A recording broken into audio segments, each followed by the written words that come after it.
నేను చెప్పే ప్రతి మాట కూడా నిజం.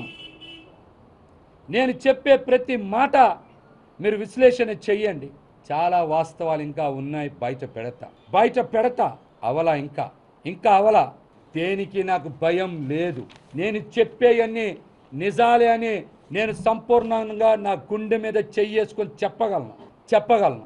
పవన్ కళ్యాణ్ గారిని ఒకే ఒక్క కోరిక కోరుకుంటున్నాను. పిఠాపురంలో మీ సొంత ఇల్లు గృహప్రవేశం చేస్తున్నారు కదా, అక్కడికి మీరు అన్నా లెజినోవా గారితో రావాలి, గృహప్రవేశం చెయ్యాలి.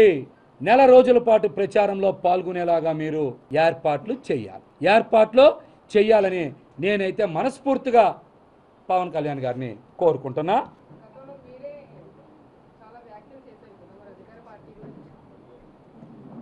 రోజు అందరికి చెప్పే సూత్రమేమో, రాజకీయాల్లో శాశ్వత మిత్రులు ఉంటారా? అందరికీ లేని సూత్రాలు ఒక్క మహేష్కే వర్తిస్తాయా? జనసేన పార్టీ అధికార ప్రతినిధి మరియు విజయవాడ వెస్ట్ ఇన్ఛార్జ్ పోతిన మహేష్ గారు రాజీనామా, ప్రెస్ మీటు ఇవన్నీ చూస్తున్నాం మనం. మహేష్ గారు 3 ప్రశ్నలు అడుగుతా. ఒకటి, 2019 మీకు సీట్ ఎక్క ముందు మీరు ఎక్కడున్నారు? మీరు 2016లో 17లో జనసేన పార్టీలోకి వచ్చారు. మీకు ఈ రోజు జనసేన పార్టీ లేకపోతే మీకు ఇది చరిష్మెంట్ క్రేజ్ వచ్చేదా? అసలు పవన్ కళ్యాణ్ గారు మీకు ఎంత ప్రియారిటీ ఇచ్చారు, ఎంత వాల్యూ ఇచ్చారు మీకు తెలుసు కదా. ఇవన్నీ కూడా మీరు ఎక్కడి నుంచి వచ్చింది? మీరు గతంలో రాజకీయ నేపథ్యం ఏమి ఉందా? గతంలో ఏం లేదు కదా. జనసేన పార్టీ మనందరికి పునాదులు. మనకందరికీ జనసేన పార్టీ పవన్ కళ్యాణ్ గారు భిక్ష పెట్టారు.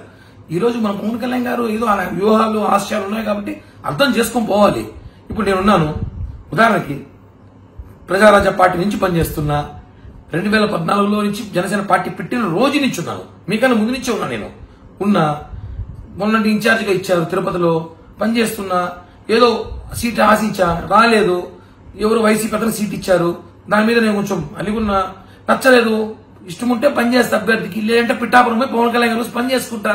అంతేకాని ఎక్కడ కళ్యాణ్ గారి గురించి మాట్లాడను కదా. ఎందుకంటే నిజమైన జనసైనికులు అలా ఉంటారు, పవన్ కళ్యాణ్ గారి మనుషులు అలా ఉంటారు. ఏదో వైసీపీ ఇచ్చిన స్క్రిప్ట్, వైసీపీ పంపించిన 3 పేజీలు మీరు తీసుకుని చదవడము, దాన్ని బీసీ కార్డు పెట్టడం కరెక్ట్ కాదు. మీరు ఏ రోజు కూడా సరే పోతిన మహేష్ ప్రెస్ మీట్ లో ఇంతవరకు నాకు తెలిసి ఇన్ని ప్రెస్ మీట్లలో మీరు ఎప్పుడు కూడా పేజీలు చూసి ప్రెస్ మీట్లు పెట్టలేదు. మొట్టమొదటిసారి 4 పేజీలు చదివి ప్రెస్ మీట్ పెట్టారంటే ఆ పేజీలు ఎక్కడి నుంచి వచ్చాయి, ఆ పేజీలు వెనకాల ఎవరున్నారు, ఇవన్నీ కూడా మాట్లాడాల్సిన అవసరం ఉంది.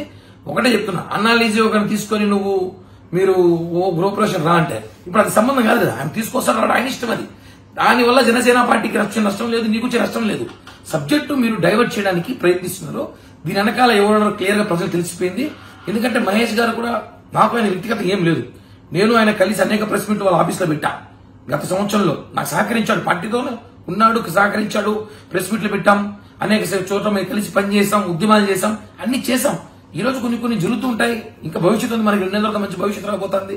అది అర్థం చేసుకోవాలి. కానీ పవన్ కళ్యాణ్ గారిని ఇష్టం వచ్చినట్టు మాట్లాడితే, మనోహర్ గారిని మాట్లాడితే, జనసేన పార్టీ నాయకుల్ని, కార్యకర్తలు ఏదో మేమేదో అమాయకులను, ప్రజలు మమ్మల్ని ఏదో విస్మరించారనో, మీకన్నా మేధావులు లేదని మాట్లాడితే మాత్రం బాగోదు. మీరు పవన్ కళ్యాణ్ గారికి క్షమాపణ చెప్పాలి, జనసేన పార్టీ నాయకులు కార్యకర్తలు క్షమాపణ చెప్పాలి. లేకపోతే మీకు తెలుసు, మీరెంత ఉద్యమకారులు, మీకు మించి ఉద్యమకారులు మేము కూడా. ఎంత దాకా దిగుతాం, ఏమైనా చేస్తాం. ఊరికే బెదిరించేది కదా. ఆధారాలు ఉన్నాయి. ఏం ఆధారాలు? ఏమవుతాయి ఆధారాలు అంటే? ఏం ఆధారాలు? కేవలం జనసేన నాయకులు తప్పుదో పట్టించడానికి ప్రయత్నిస్తున్నారు. పోతిన మహేష్ గారు ఇది కరెక్ట్ కాదు. మీకు ఇష్టం లేదు, వెళ్ళిపోండి, హ్యాపీగా వైసీపీకి వెళ్ళిపోండి, ప్యాకేజ్ తీసుకోండి, ఏదో ఎమ్మెల్యేసో మంత్రో ఏదో ఇస్తామని తీసేసుకోండి, మీ రాజకీయ జీవితం చూసుకోండి. మీరు మమ్మల్ని మాట్లాడి మమ్మల్ని డైవర్ట్ చేయాలో, మమ్మల్ని ఏదో ఇబ్బంది పెట్టాలో, పవన్ కళ్యాణ్ గారు మాట్లాడితే మాత్రం ఊరుకునే ప్రసక్తి లేదు. జాగ్రత్త.